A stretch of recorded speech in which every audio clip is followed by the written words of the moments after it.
Hello and welcome to the Goonies Podcast, where we talk about anything and everything. My name is Hayden, and I am joined by Russell, Hello. Diego, Heyo. and Bryce. Hello. All right, guys. So we all watched the Video Game Awards, and the thing that we got most excited about during that was the Sephiroth in Smash. How are you guys feeling? Okay, I want to say something. People on Twitter have just been going out of control because you have some people that just absolutely hate him, and then I think a good majority do like him in Smash, and I don't know where the hate is coming from, because a lot of the tweets that I saw were that he's irrelevant, a one-off character, and anime sword character, stuff like that. Wait. So people talking about how irrelevant he is, yet Ice Climbers are in Smash, and literally they only had one game on the NES, and it's not that good. Well, in Final Fantasy VII, he's the main antagonist in that, right? He's like the most iconic villain of all time. Yeah, didn't that game wasn't that a big part of the awards in which he was revealed in? I mean, a ton of people played Final Fantasy VII on the PlayStation 1. Yeah, is that not the most famous Final Fantasy game? It probably is. Yeah. None of the others compare to 7, because what do you have after? Well, I mean, we don't even know what the original one. America never got the original Final Fantasy, right? I'm not too sure. It did, but it's like an NES game. I mean, yeah, because it came all out the on older NES. ones are all different. the old ones are weird, because Final Fantasy 3 in Japan is Final Fantasy 1 for America. I don't know if that ever got fixed, but I didn't know about that one. I know that there was a Final Fantasy released on the NES, but it could very well be the third one that you're talking about. Yeah, I think it's that one. Is the originals all messed up on the NES, but I don't know.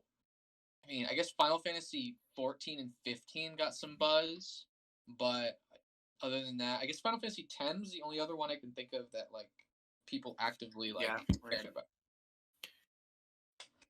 But that's strange that people Sephiroth of all people is irrelevant. They call him irrelevant and a one-off character when he's not a one-off character. There's so many other games that he is in. Kingdom Hearts 1 and 2, for example.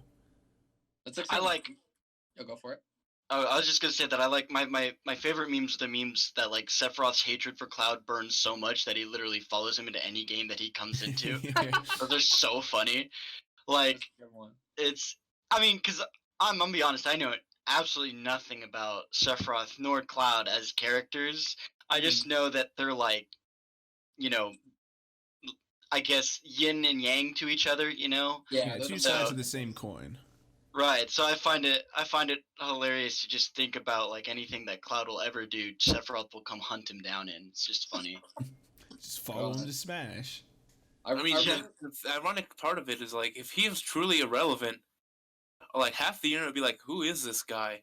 And that's the exact opposite case. Everyone knew who Cloud was when he was revealed, and just as many people know who Sephiroth is, because that's how iconic the pair of them are from Final Fantasy VII, that it's not they really pulled someone out of nowhere. I mean, I guess you could honestly make the argument that against his case for irrelevance by the fact that he is in Super Smash Bros. Ultimate. That he was cherry-picked to be DLC in this game. I feel like it's especially harder to be DLC for these games than it is to be in the base game. Well, and I'm curious if these are the same people who want Geno in it. Yes, Geno I was just about to say. Of one game, he's less noteworthy. I feel like you talk to the average gamer and show them a picture of Geno, they're gonna be like, "Oh, what's that?" I guess that was an old school game. Everyone at least recognizes "Oh, I've seen Sephiroth before." "Oh yeah, he's in that anime RPG or whatever." And I'm talking casuals. I don't want to use the term casual, but it's apt here. Well, because people that grew up playing the older Final Fantasy games are also older Nintendo people. Mm-hmm. So they'd, of course, and if they wanted to still play Final Fantasy, they'd go to PlayStation and play that. Whereas with Geno, he only ever appeared on an SNES game. Mm-hmm. And so really the only true people that remembered him are going to be people really stick with Nintendo, to be honest. I don't think Mario RPG influenced people to start branching off to other systems. as So, as a split off as Final Fantasy did when it moved to PlayStation exclusively. I think it had an impact, but it clearly wasn't as big as Final Fantasy. I think the interesting thing to note about all this, though, is Diego's talking about people and like the systems that they stuck to. But you think about it, right? And the NES is iconic, right? Mm-hmm. And the PlayStation 1 is iconic. But the SNES kind of falls into this like weird in-between time where it is iconic. It's not nearly as iconic as its predecessor, and I feel like it doesn't, I mean, and this is just my personal experience, but I feel like it doesn't gain as much iconography as predecessors to it, because I feel like the SNES comes out and there's just like a whole bunch of really great sequel games that came out on the SNES. So I feel like the SNES feels more like a sequel to the NES, you know, rather than its own iconic system.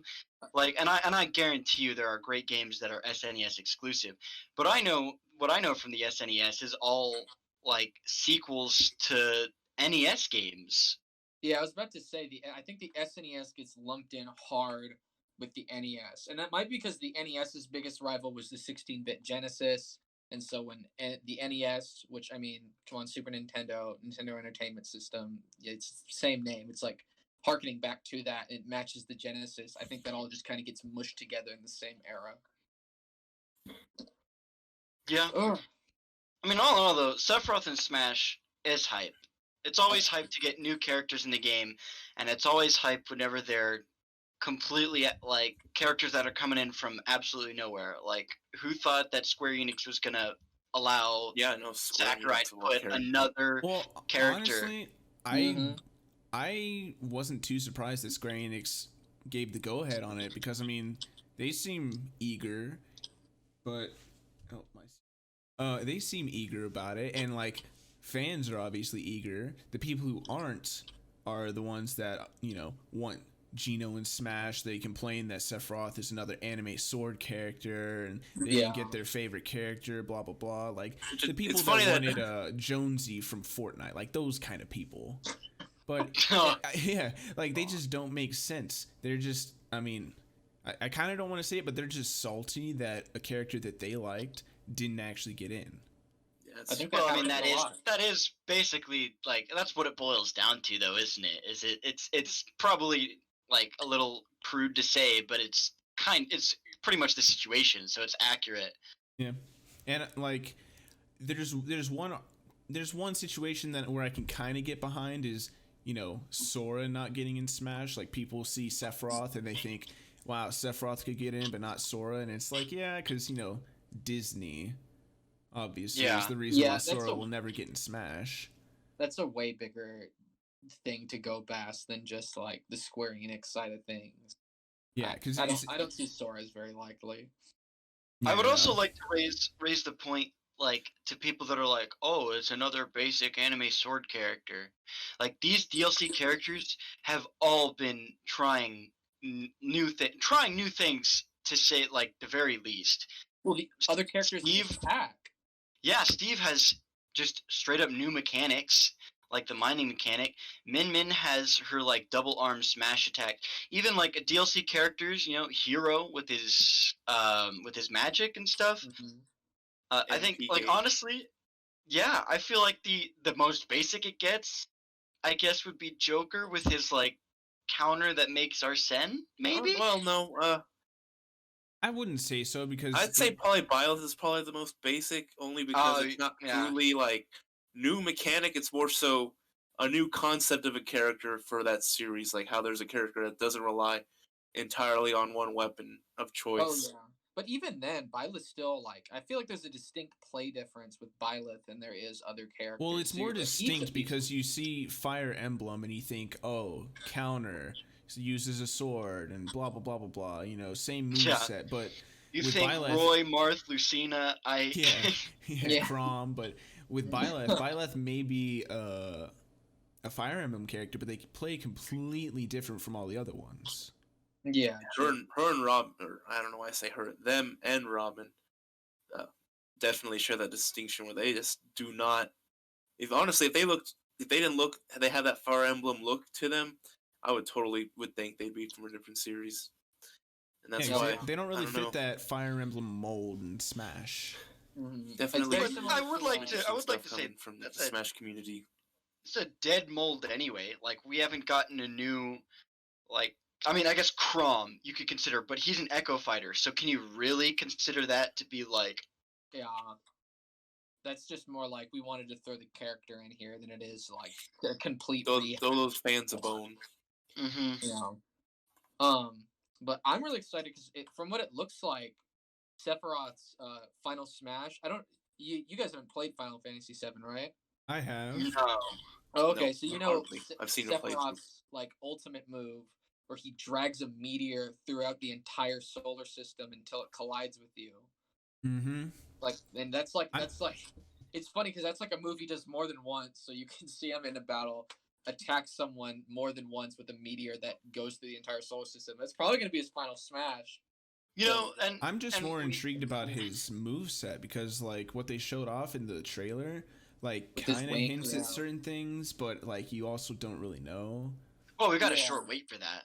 Well, yeah, 5 more not days. too long, 5 days, but But also, you know, this is just like harkens back to my just absolute disbelief with Smash in general is the fact that you can now get Sephiroth hurling meteors at Yoshi.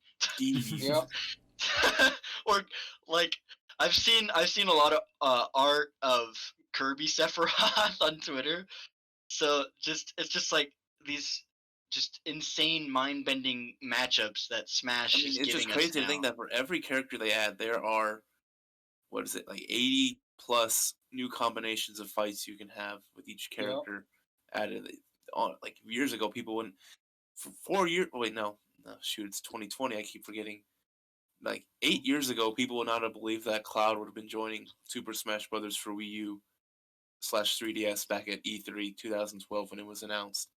People would have openly mocked you if you went around E3 saying, Cloud will be in, guys, don't worry. They would, like, the fact that Steve and characters like that are not just a possibility, the reality we're in is Like, just mind-blowing.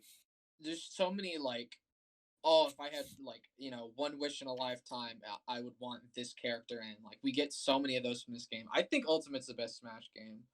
Like genuinely, that I'm putting that out there. Ultimate #1. Ultimate is the ultimate. Yeah, I mean, I feel so. I guess you could make the argument that it has some problems with the way it plays. Like I know Bryce hates the buffering the buffer system. system is not very user friendly. Oh, for like the repeated dodging or like Well, that. like just how, like, if you do a short hop aerial, it'll sometimes just buffer that as a rising short hop aerial, and it's not what you want in a lot of cases. Gotcha. It just feels a little clunky, to be honest. Mm. Like there are times when you where you accidentally press the shield or whatever, and it just buffers that, and then you air dodge and die. Like things like that just kind of rubs you the wrong way. But I feel like also like the select screen and just skins and images taking so long to load is really annoying. But I feel like also if we're going out of our way to nitpick things like I mean I guess to some people the buffering system is a big deal, but kind of to me, I mean my complaint especially, like that is literally my number one complaint with Smash is just like the image loading takes so long and the character select screen. Yep. And it's kind of hilarious to think about that. That's my number one complaint with the game. Yeah. Is something as small as that. And then, I mean, I have a bigger complaint, but the characters are never ever like even in Wii U, those were never like ever an issue. Like the characters are like honestly the last thing. That's like honestly what I consider the most like childish thing to rant on about is I don't like the character selection, and it's like, well, because they're always the cherry on top, aren't they? It's like you have like this really great game that plays well that honestly like people that make Smash clones, and they're played because the gameplay is good. Like it's a good base party gameplay. Yeah, it's fun. Like I think Absolutely. that's the thing it gets down to is it's just a fun thing to play. I mean, we and then play the fact that the you can hell out of it. have Solid Snake roll into Steve, and Steve just blew up Bayonetta with TNT on a Minecraft stage is just unfathomable. The fact that you could The have fact that this first party Nintendo game and just make you can have the full eight character battle royale, and none of them are a Nintendo character is just insane. And it's not that they don't feel like they're bad picks either. Oh no, they actually feel like they're irrelevant to gaming. And whether you like it and people like it or not, Cloud and Sephiroth are very relevant to the RPG community. Oh yeah, everyone a lot of people that play those console RPGs, they're still playing those console RPGs have or at least recognize Final Fantasy VII, the one that really opened the floodgates for the people who wanted to play the JRPG genre in the US. Mm-hmm. Okay, so I want.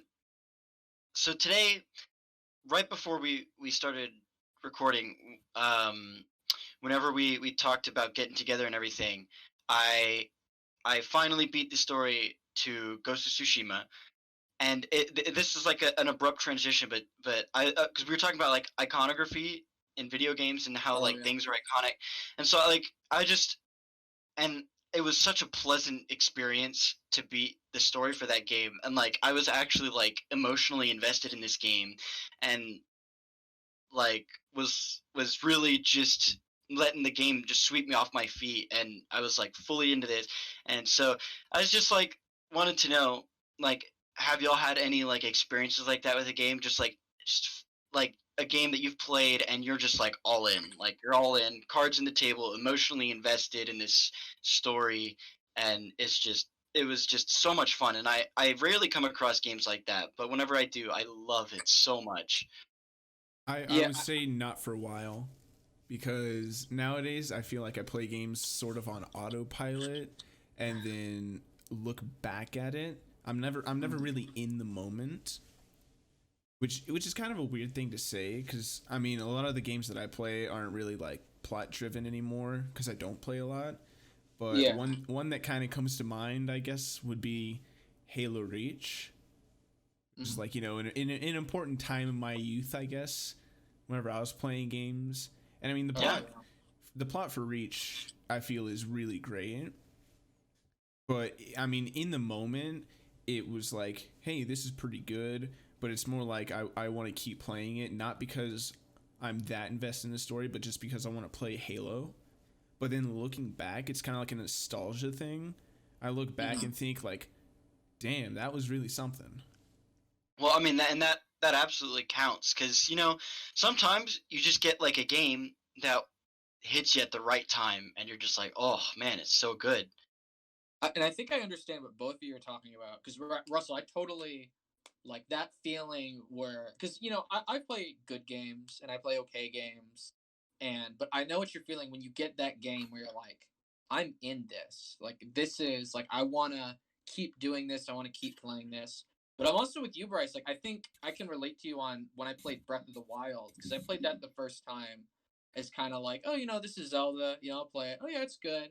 And then one day I was oh, I kind of want to just that kind of game, it sounded good to me right now, I want to play it. And then for a solid week, I'd get home from school, load up the Switch, and just play Breath of the Wild to get all those what do you call them, where they open up sections of the map? Towers, yeah, to get all such a simple name, I don't know why I couldn't remember it. Open up all the towers, get all the divine beasts, do as much as I can, and I just got so immersed in it.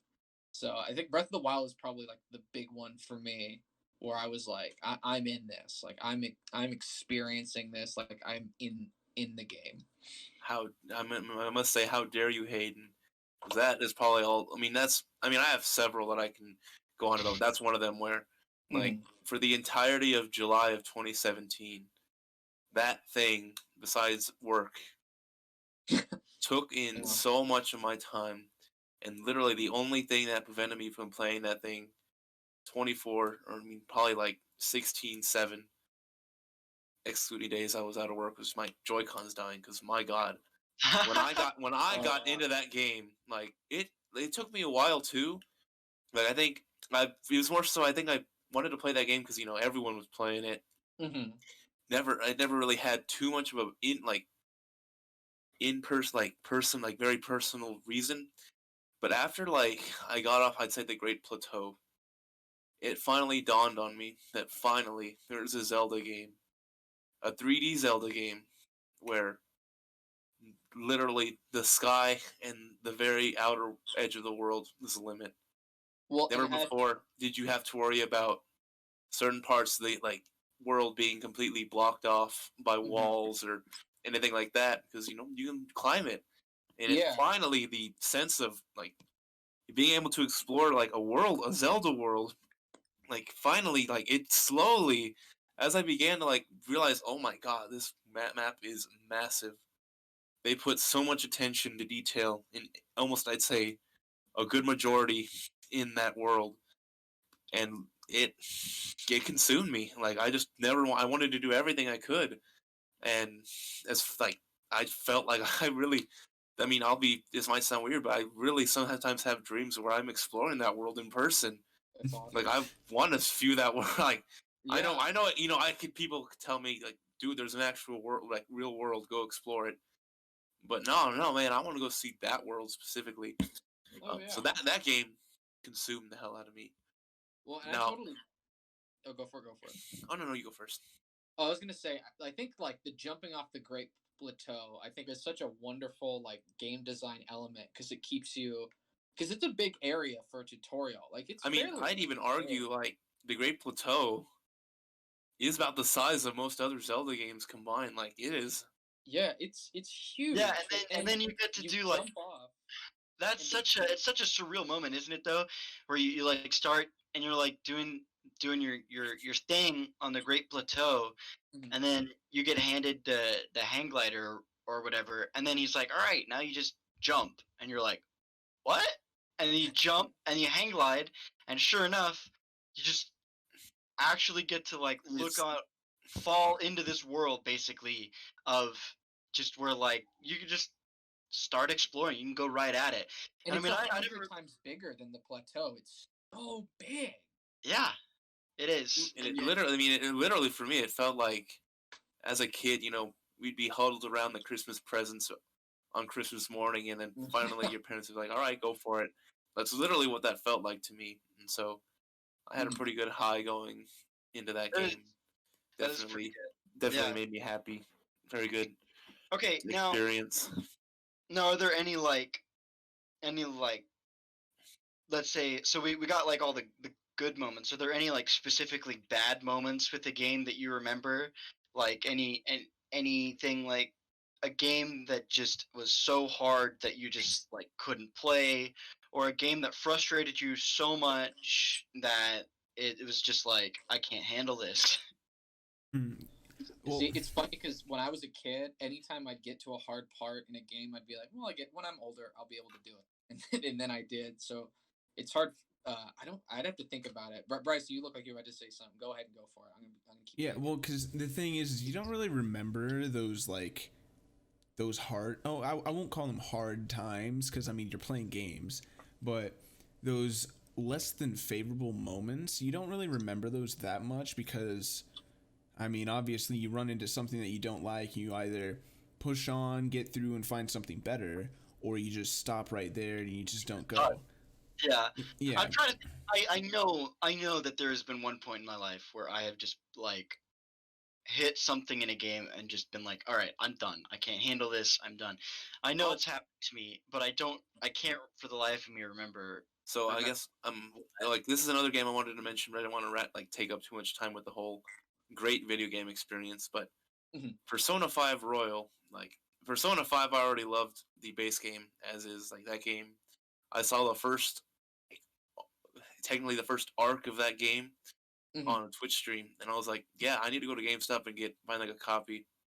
So I did that, played through it on my PlayStation 3, and unfortunately I had to stop because soon I had to start going to college. Yay! Oh yeah, so fun.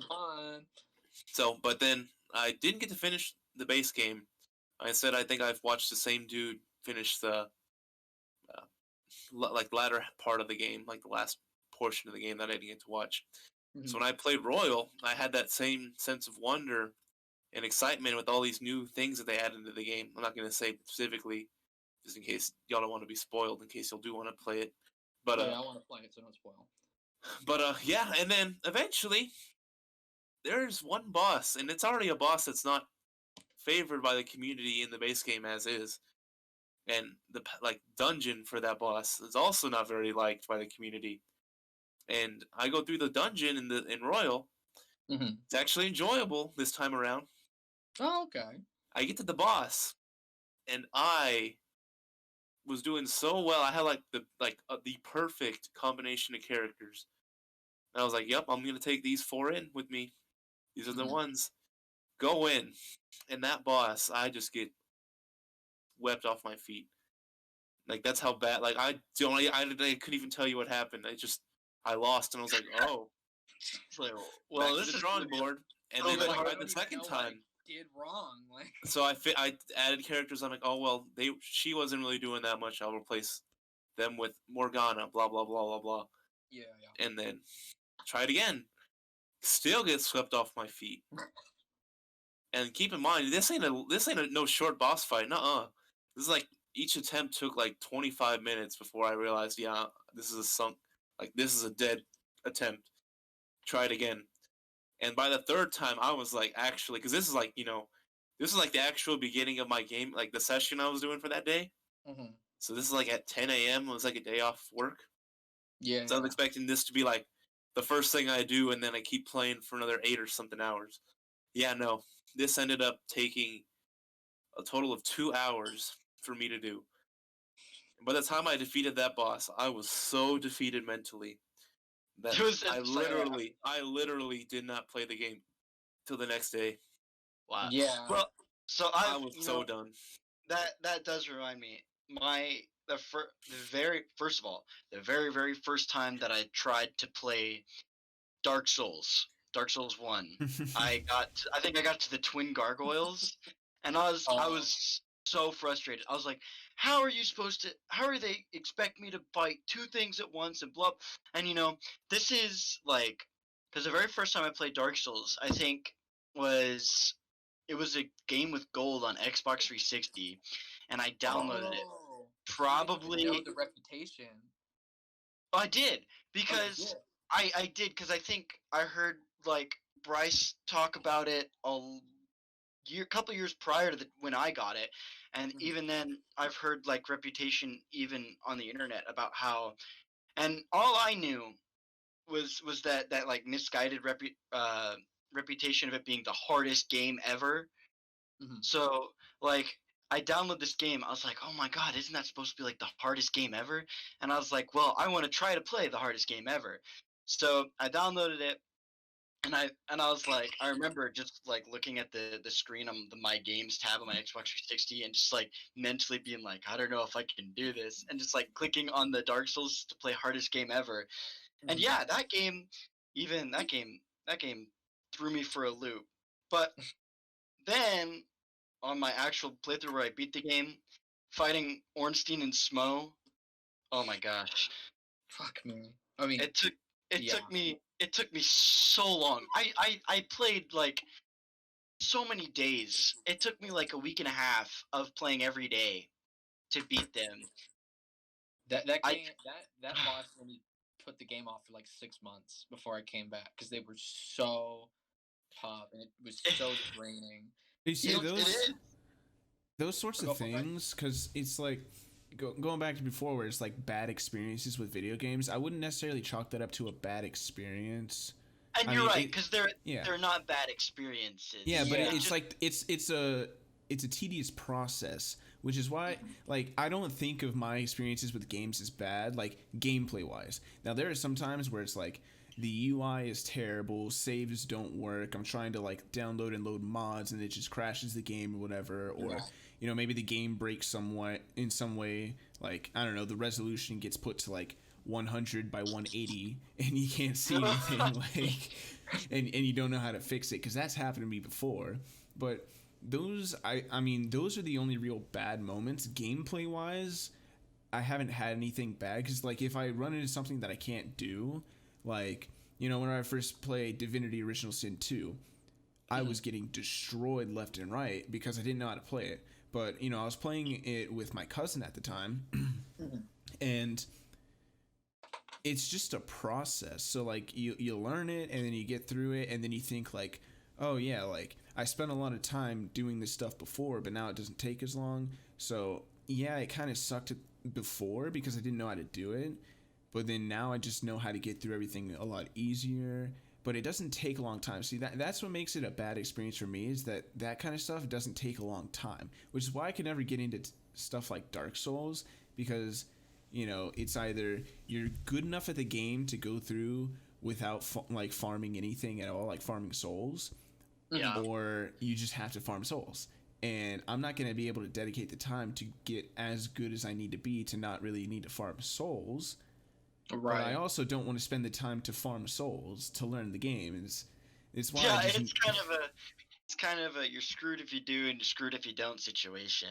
Yeah, that's why I'm gonna. Oh, sorry. Oh yeah, because it's like those types of situations that games put you in, where it's like, well, you either spend 150 plus hours learning the game, or you just don't play it at all, because, I mean, unless you put in the time and effort to learn the game, it's not going to get any easier. And I mean, I understand that it's necessary in some games, like Rocket League, for example.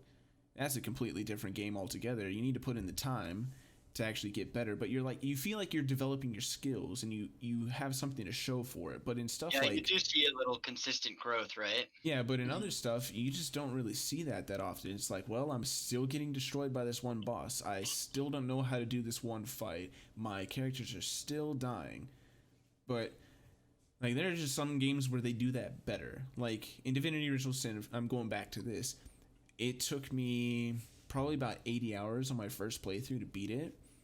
And currently, as of like yesterday or the day before, I started learning how to speedrun it, and I got out of like the second act within 25-30 minutes. So, dang. Yeah, I mean, it's a lot to learn, but like it's not too much, because it's very simple stuff that you have to learn, as opposed to other games.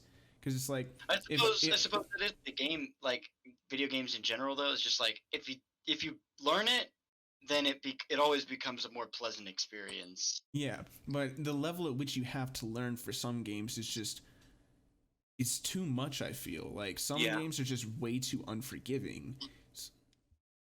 Which is where a lot of the kind of dissatisfaction comes from playing certain games, which is why I don't pick those games up, and why I don't have these bad experiences with video games, because I'm very picky. So I know what I want to play, and then if I don't want to play it, I just never touch it, because I probably won't enjoy it as much as I feel like I would, or I should, that is. I get that. The game is whenever, even if it's difficult. Oh, I'm sorry, I interrupted. I didn't hear you talking. You're good, Diego. Biggest dissatisfier I have usually with most games are games that that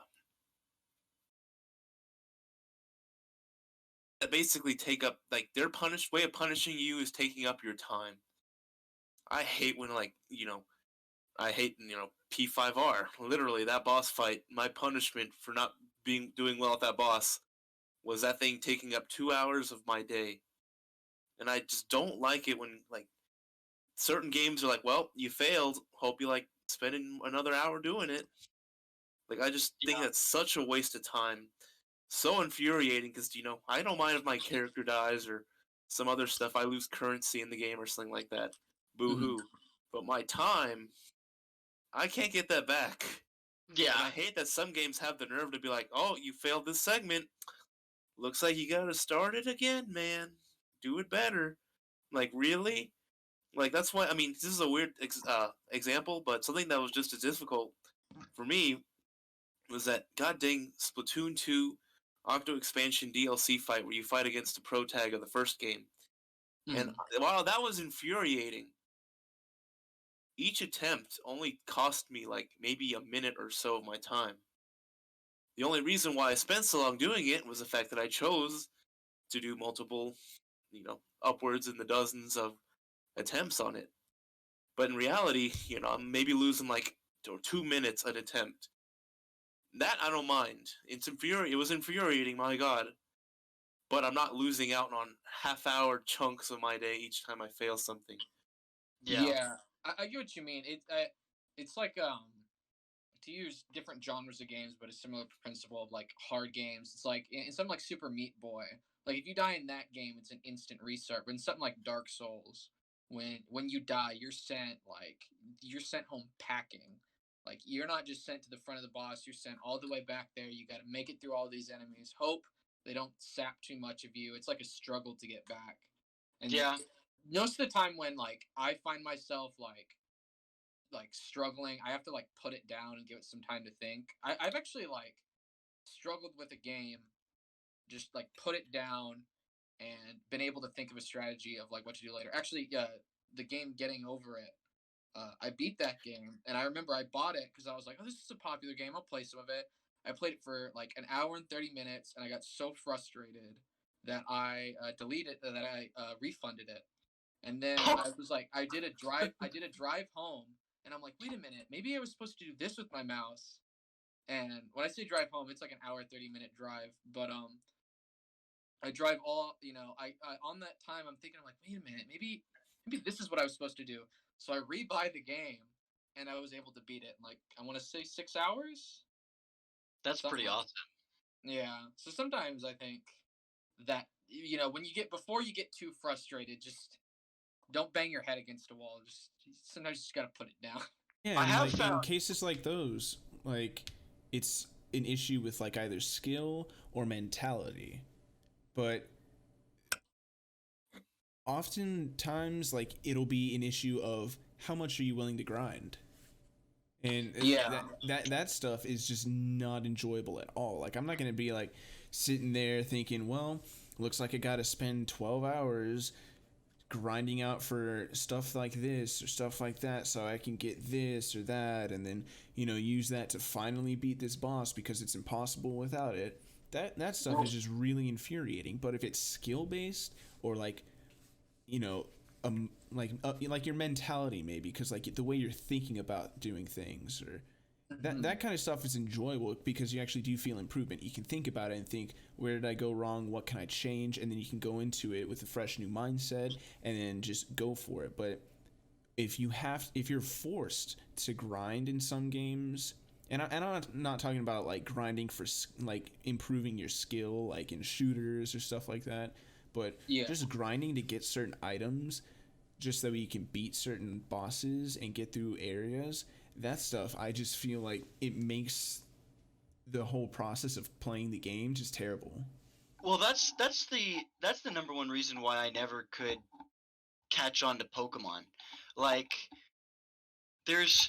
I've tried so many different times to play like a couple of different Pokemon games, on emulators and stuff, and I don't like the Pokemon game formula. I hate. First of all, I hate having like I enjoy going around and trying to catch Pokemon. Like that's awesome. What I don't like is I don't like the majority of the Pokemon that you catch are under level, and then so you catch them, then you gotta go out, you gotta run around in grass for random encounter, kill something, get XP, and that the grind for leveling up your Pokemon.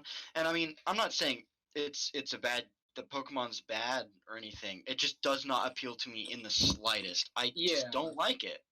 Well, it's just one of those things that like, certain people are driven to different things. I will say, and I agree with you, Russell. I think like my first Pokemon game was Black and White, and I think there's a level gap between the first and second gym of like 10 levels. So you have to grind a lot just for the second gym. But I will say for Pokemon specifically, I think later games did it better with like the EXP share, where it's like all experience goes to all Pokemon. But yeah, it is weird in Pokemon. I think like the only reason I ever could keep playing despite the grind is because of the environment I was in. Like I feel like I could get very immersed in that world. And so, I wanted to keep playing and like, get my buddies. Absolutely. I will admit though, I feel like that is often because of a shift in my mentality from kid to adult, Mhm. rather than the game just not appealing to me, because I played my fair share of like games that required a just huge amount of time. But as a kid, what is time to you? It's nothing, you know? Yeah. And it's so easy for you as a kid to just be entertained by anything, literally anything. Mm-hmm. So I feel like, well, yeah, because like whenever I was a kid, I played Leaf Green on my Game Boy, and I remember I got all the way through the game, and then right before the Elite Four, I got there, and I went and challenged them, and they completely destroyed me. And I thought, like, man, what's the deal? I trained my Pokemon, didn't I? Like, I beat all the gyms, so I just, oh man, it was terrible because I kept going through each and every single time, and like sometimes I'd beat 2 of them, sometimes I'd beat 3. I think once I beat 4 of the Elite Four. I would come so close, but every single time I would use up all my items to like heal or revive and stuff like that, and then and then my team would just get wiped. But the thing about that game is that your trainers don't reset. Yeah, that's So- the weirdest so I thing used about up- Pokemon. The only trainers you get to refight are the Elite Four and the Champion, and that's it. Nothing else. Until later games, of course. But like in Leaf Green, I used up all my money, fought all the trainers, and my Pokemon were under leveled for the Elite Four. But it was so hard to train them because the closest levels were right below the Elite Four, and I think they were like level 38, 39, 40, 41. Meanwhile, and 50's the max, right? No.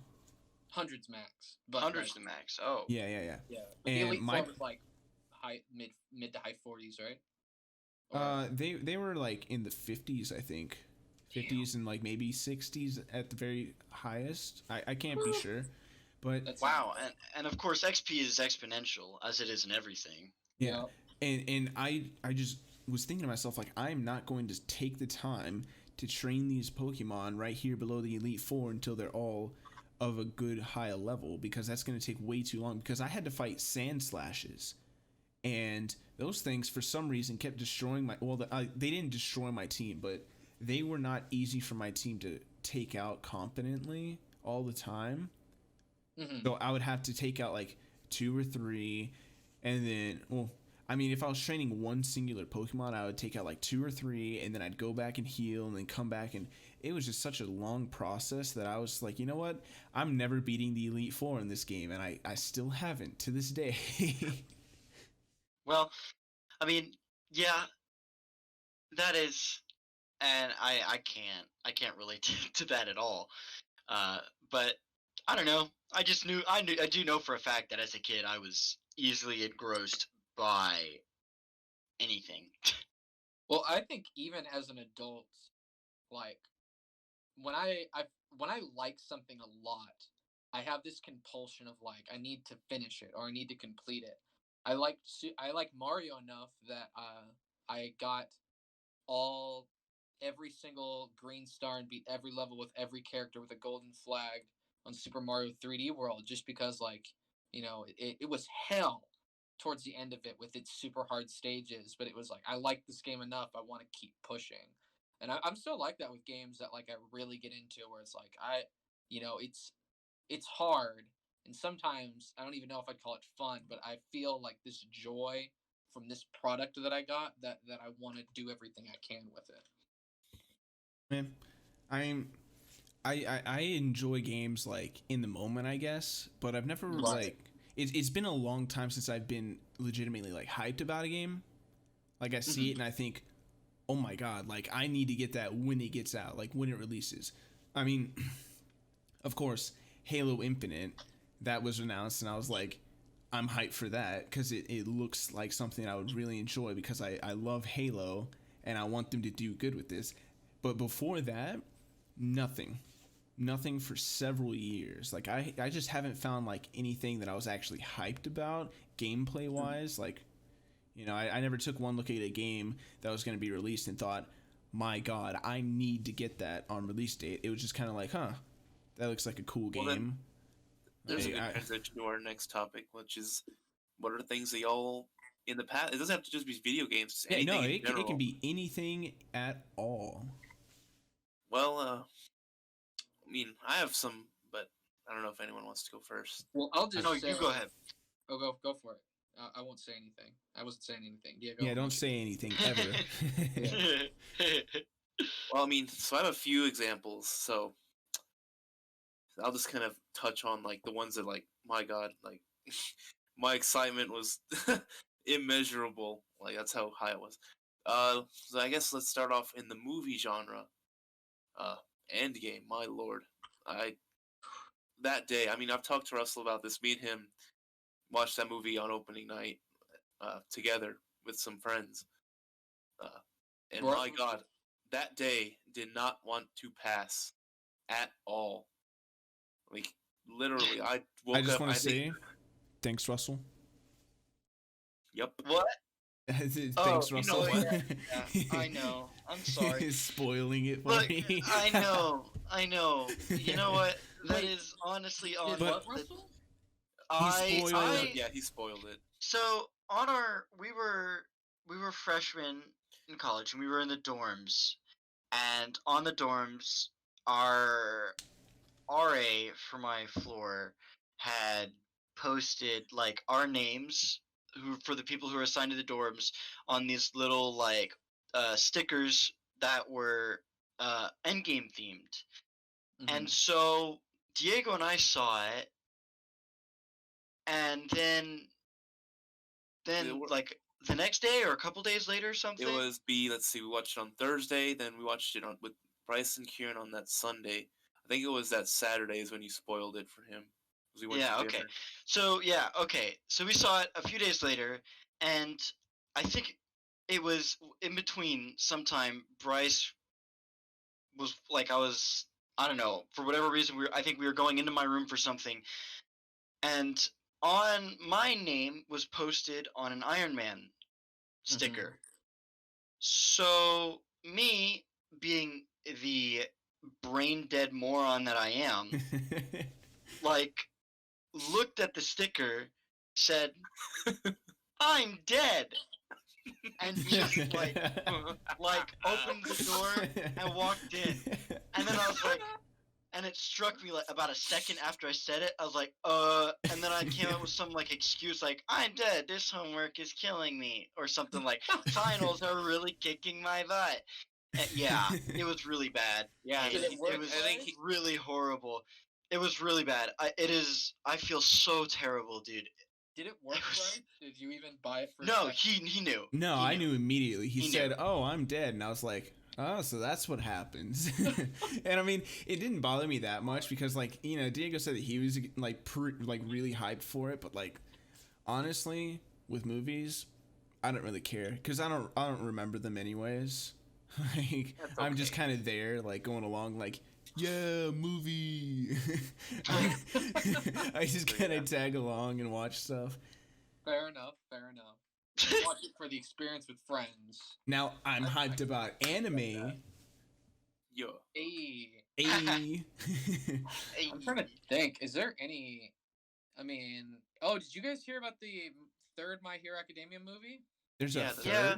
Three Musketeers thing, whatever. I never saw the second one though. Piece. The second one's really good. Like, did you see the first one? Yes, Bryce and I. Yeah, we watched that in the movie theater. Yeah. The second one's way better than the first one, like by like a significant margin. I don't want. Yeah, but I already know the plot of it, so. Well, I mean, don't tell Russell. He already knows the plot of it too. I already told him to. You already told him? You told him already? I'm pretty sure we talked about it at dinner one day. Yeah, I'm like, yeah. The second one, and I was like, this, like, oh, okay. Yeah, well, I mean, anytime that we like spoil something or tell them things like that, we always ask like, yeah, it's gonna be a spoiler if you don't mind. Yeah, it's always like, do you care if I spoil it? And I mean, honestly, like usually it's just like, nah, I don't really care. I mean, the movies aren't canon, so you don't really care. I don't know if the My Hero movies are canon. No, they cannot be.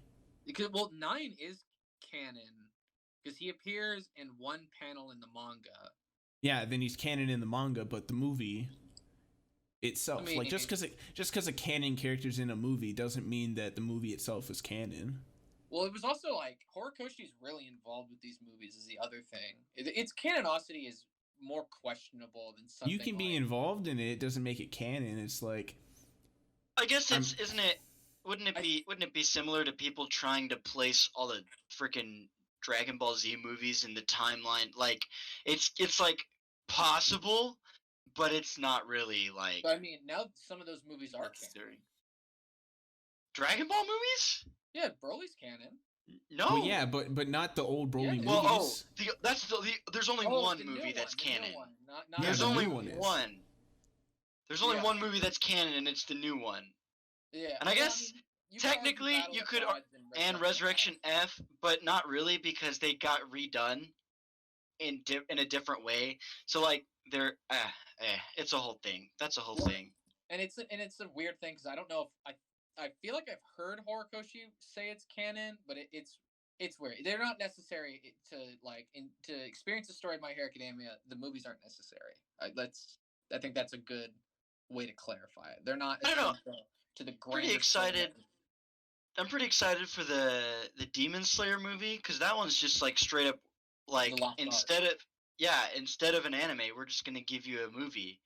Yeah. Instead of like a series, we're just gonna give you a movie, and I think that's pretty cool. I don't know if that's probably been done before, but it's been done with Goblin Slayer. Yeah, but the Goblin Slayer one was just bad.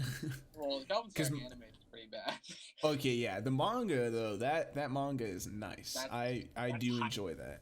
That's hype.